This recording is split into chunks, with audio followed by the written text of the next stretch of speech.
Quasi a conclusione della prima ora di oggi arriva l'ospite prestigioso, importante. Io sono contentissimo di averlo qui. Devo dirvi, in realtà ci conosciamo poco, quindi ho dato del lei questa mattina quando è arrivato in radio. Buongiorno signor Luca Madonia. Buongiorno dottoressa. Finalmente ci sentiamo. Buongiorno, ci siamo a tutti. Riusciti. Buongiorno Luca, intanto grazie per aver accettato il mio invito, sono particolarmente contento e voglio immediatamente partire da ciò che accadrà praticamente fra pochissimo, Luca, perché ci siamo, ultimi giorni di marzo, poi aprile. Ad aprile arriva il tuo nuovo lavoro. Ad aprile arriva il nuovo lavoro. Allora, intanto ripartono le serate, che mi auguro che anche quest'anno siano tantissime. L'anno scorso è stato un anno magico, abbiamo fatto insieme moltissimi eventi bellissimi. Dunque, 11 aprile, Modica, Teatro Garibaldi, si riparte da lì con La mia storia, tour, e io racconterò tantissimi anni, ridendo, scherzando e cantando. Sono passati 42-43 anni. E poi lo guardate, sembra 10 anni più giovane di me. Mamma mia. Sì, vabbè, sei troppo carino. Senti, sempre in trio, no? Questo sempre trio acustico che grande successo ha. Devo dire che mi piace tantissimo. Sono con Ambra Scamarda al basso elettrico, Denis Marino alle chitarre, ed è un modo di... non artisti così di quelli, due fuori classe entrambi. E soprattutto amici, guarda, ormai sono almeno 12-15 anni che lavoriamo insieme, per cui c'è quell'intesa in ogni gesto, in ogni canzone, in ogni cosa.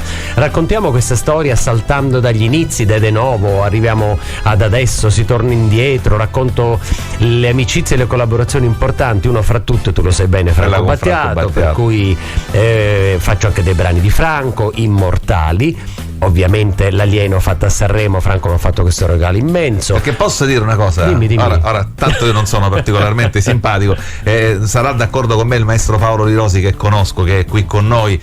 Tante volte vediamo degli omaggi a Battiato fatti dagli amici di Battiato. Cioè, Luca Madonia è un amico vero di Franco Battiato. Sì, diciamo che purtroppo da quando Franco è andato via è come il banco di Pippo Baudo. Quanti amici ha Battiato adesso? Vabbè, chiudiamola, ci siamo capiti. Luca è uno di quelli che veramente con Franco ha scritto pagine memorabili, non solo di musica ma anche di vita, perché voi eravate amici veri. Sì, devo dire, eravamo amici. Con Franco abbiamo vissuto, a parte appunto il mondo musicale, collaborazioni, il Sanremo e tutto quanto, ma anche vita quotidiana, viaggi, andare a fare la spesa insieme, andarci a pigliare la granita al bar, cioè veramente tutto, tanto. Ed è stata, come tu sai, un'amicizia meravigliosa. Mi ha insegnato tantissime cose, perché Franco, con Franco sempre riuscivamo a sdrammatizzare il mestiere del cantante. Quanti cantanti si sentono importanti? No, ma guarda, a questo proposito, noi nelle nostre serate raccontiamo sempre una cosa che veramente mi ha fatto capire quanto grande sia stato e sia Franco Battiato, quando tu nel 2011 gli hai proposto di venire a Sanremo, perché tu sei andato lì, ma tanto mi dirà sicuramente di no. E invece lui, che era veramente trasversale nella vita, lui diceva una cosa però capiva e ne faceva un'altra. Poi è stato un gesto d'amicizia estremo, mi ha detto: guarda, non voglio rubarti la scena, sai bene questo aneddoto, vengo a farti da corista. È stato veramente fantastico. E tu gli hai detto: ma come? Battiato? Io sono impazzito, dico: oddio, che succede? E tra l'altro mi ha raccontato altra cosa bellissima. In quei giorni di Sanremo, quello era il tuo Sanremo, lui, proprio per evitare che con la sua figura comunque tra virgolette mediaticamente ingombrante potesse darti fastidio, lui stava da un'altra parte, cioè, lui arrivava soltanto, sbucava 2 minuti e 40 sul palco dell'Ariston da una quinta.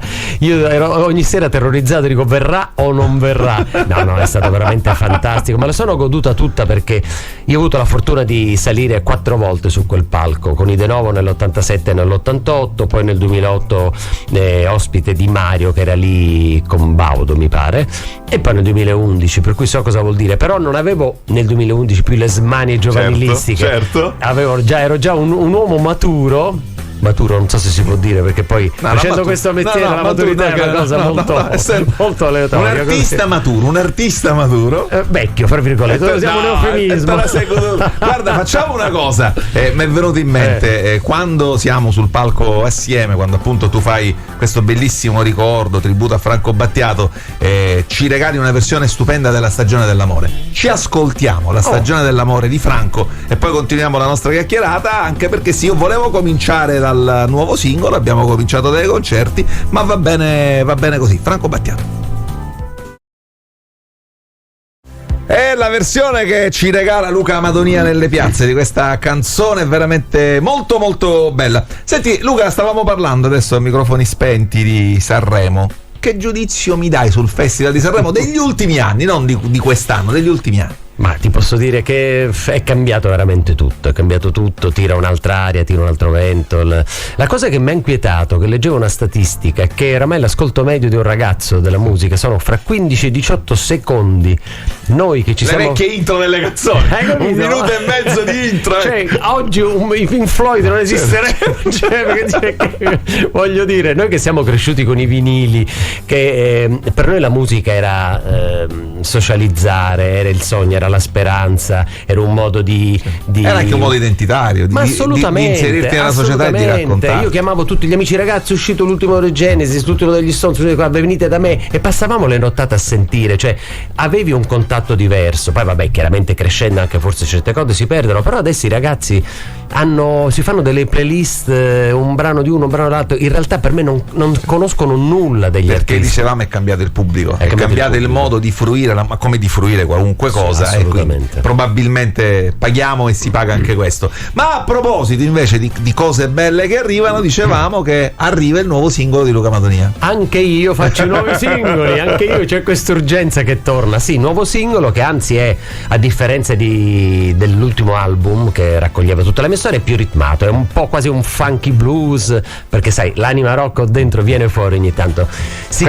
Quella non si può annullare. No, io sono nato quasi punk, i primi di Nova ero tutto truccato, altro che Damiano dei Maneskin, cioè io ero tutto Rossetti, i capelli eravamo tutti, le abbiamo fatte di tutti i colori. Si chiama Amore Tossico la mia nuova canzone, quindi anche singolo. Un impegno comunque sociale. Sì, però non è un amore tossico violento, è un rapporto, anzi io enfatizzo l'aspetto forse bello dell'amore, quando c'è troppo amore, quando l'idea dell'amore supera l'amore stesso e diventa quasi una benevola dipendenza. Ogni gesto, ogni cosa che si fa dice: ma chiedo aiuto, sai, quando il partner diventa il tuo analista.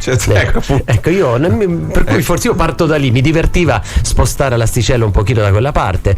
E comunque sì, il 18 aprile che io sarò a Crotone, un bellissimo festival dell'Aurora in concerto lì, è Radio Date del nuovo singolo, e poi insomma si continuerà con una bella e lunga, mi auguro, estate, quindi dall'11 aprile a Modica. Ricordiamo, Modica dove siamo? Al teatro? Al Teatro Garibaldi, sì, una bella serata dove fra l'altro saliranno sul palco anche tanti giovani che mi daranno una mano, mi canteranno i miei perché c'è il maestro Paolo Riosi, hai capito? Che è uno di quelli in Sicilia bravo veramente a valorizzare le nuove leve, giovani. La Meo School, ci mancherebbe. Lui si è immolato, ha deciso di aiutare e portare avanti i sogni di tutti questi ragazzi, è giusto così. In maniera seria, peraltro. Ovviamente. Va detto, questa è una cosa molto bella. Quindi ovviamente ci sarai tu in trio, ci saranno i giovani che saliranno, sì, mi daranno una mano su, adesso è un po' una sorpresa, su 1 o 2 brani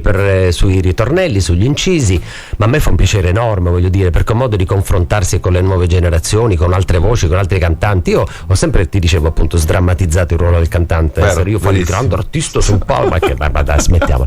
Per cui insomma, salite, cantate, se siete intonati venite a cantare. Con Luca è molto piacevole il dopo spettacolo, quando ci sediamo a tavola, quando finalmente possiamo chiacchierare, abbracciamo Gino Astorina che quest'estate tante volte è stato con noi, con i Bella Morea, con Massimo Spada, insomma ci siamo divertiti tanto. Cerco di venire a Modica. No, devi venire.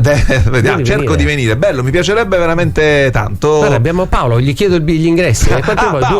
Paolo, mi raccomando, il botteghino, il dottore Sardo. Senti, ma a proposito, biglietti, ticket, come si fa? Si comprano. Dico come? Attraverso un sito.